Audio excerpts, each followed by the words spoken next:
Assalamualaikum warahmatullahi wabarakatuh. Kali ini kita sudah memasuki subtema yang kedua dari tema 4, yaitu globalisasi dan manfaatnya.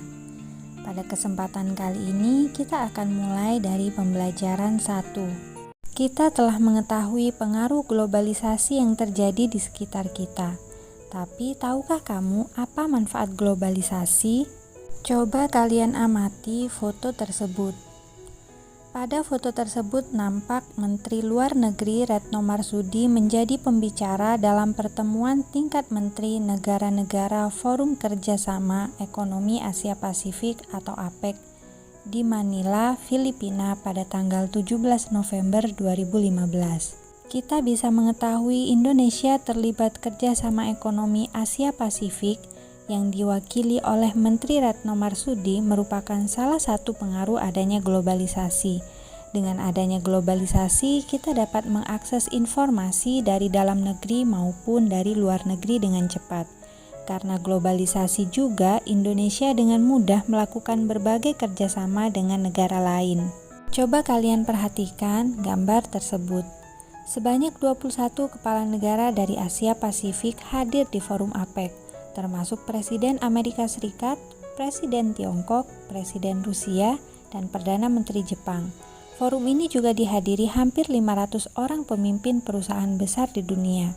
Selama forum ini berlangsung, isu-isu ekonomi dunia dikemukakan. Presiden Jokowi mengakui Indonesia memiliki daya tarik cukup kuat dari para pemimpin dunia. Mereka saling memberi pengaruh, khususnya terhadap Indonesia. Indonesia di era globalisasi sekarang ini menjadi satu negara yang menjadi rebutan dunia, terutama para peserta APEC. Pasalnya, Indonesia punya posisi strategis di kawasan ASEAN dan Asia serta dunia. Beberapa waktu yang lalu kita sudah membahas bentuk kerjasama Indonesia di tingkat ASEAN di bidang sosial budaya. Kali ini kita akan membahas bentuk kerjasama Indonesia dan peran Indonesia di tingkat ASEAN di bidang politik. Tujuan kerjasama di bidang politik dan keamanan adalah untuk menciptakan keamanan, stabilitas, dan perdamaian di negara-negara ASEAN. Kerjasama di bidang politik menciptakan ASEAN Regional Forum atau ARF untuk membahas kasus-kasus terkini yang menjadi perhatian ASEAN. Beberapa contoh nyata kerjasama politik dan keamanan ASEAN antara lain Traktat atau Perjanjian Internasional Bantuan Hukum Timbal Balik di bidang pidana. Kemudian Konvensi ASEAN tentang Pemberantasan Terorisme dan juga pertemuan para menteri pertahanan yang bertujuan untuk mempromosikan perdamaian dan stabilitas kawasan melalui dialog serta kerjasama di bidang pertahanan dan keamanan. Selain itu, bentuk kerjasama yang lain di bidang politik adalah kerjasama pemberantasan kejahatan lintas negara yang mencangkup pemberantasan terorisme, perdagangan obat-obatan terlarang, pencucian uang, penyelundupan, dan perdagangan senjata ringan dan perdagangan manusia. Selain itu, pemberantasan bajak laut, kejahatan internet, dan kejahatan ekonomi internasional.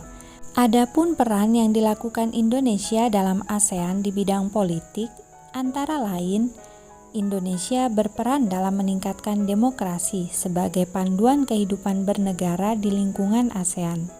Kemudian, Indonesia berperan untuk melaksanakan secara bertahap kawasan perdagangan bebas di ASEAN atau AFTA. Bekerja sama menanggulangi narkotika dan obat-obatan terlarang. Selain itu, Indonesia juga berperan untuk mengadakan perjanjian ekstradisi, yaitu penyerahan pelarian penjahat yang tertangkap di negara anggota ASEAN. Dengan berbagai kerjasama yang dilakukan oleh Indonesia dengan negara-negara anggota ASEAN, salah satu dampak positif dari globalisasi dan kerjasama yang dilakukan oleh Indonesia antara lain, bahasa Indonesia menjadi makin dikenal di kawasan Asia Tenggara, dan juga peran Indonesia semakin diperhitungkan di wilayah Asia Tenggara. Baiklah anak-anak, itu saja pembahasan Ibu tentang bentuk kerjasama dan peran Indonesia di ASEAN dalam bidang politik dan keamanan. Sampai jumpa di pembelajaran selanjutnya. Wassalamualaikum warahmatullahi wabarakatuh.